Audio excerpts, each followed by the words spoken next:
আজ আমি আমার ছাদ বাগানের কলমি শাক তুলে নেব। তবে অনেকেই শ্রাবণ মাসে কলমি শাক খেতে নিষেধ করেন, কারণ কিছু এলাকায় লোকবিশ্বাস অনুযায়ী ভগবান বিষ্ণু জলজ উদ্ভিদের উপরে, যেমন কলমি শাকের উপরে শুয়ে থাকেন। তাই শ্রাবণ মাসে কলমি শাক খাওয়া নিষেধ ধরা হয়। এতে ভগবান বিষ্ণুর বিশ্রাম ব্যাহত হতে পারে। তাহলে এটি সংস্কার না কুসংস্কার? যদি আপনি এটি ধর্মীয় বিশ্বাস ভক্তির অংশ হিসেবে মানেন, তাহলে এটি সংস্কার। যদি কেউ অন্ধভাবে বিশ্বাস করে যে কলমি শাক খেলেই অমঙ্গল হবে, তবে তা কুসংস্কার। এই বিশ্বাসটি মূলত ভক্তি ও ধর্মীয় রীতিনীতির অংশ, তাই একে সরাসরি কুসংস্কার বলা উচিত নয়। তবে বিজ্ঞান ও যুক্তি মেনে চলা সবার উচিত।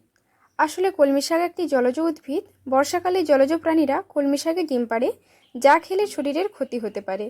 কিন্তু আপনারা যদি বাড়ির ছাদে বা উঠোনে চাষ করেন, তাহলে সেই ভয় থাকে না। ভক্তি থাকুক, কিন্তু যুক্তিবোধও না হারায়।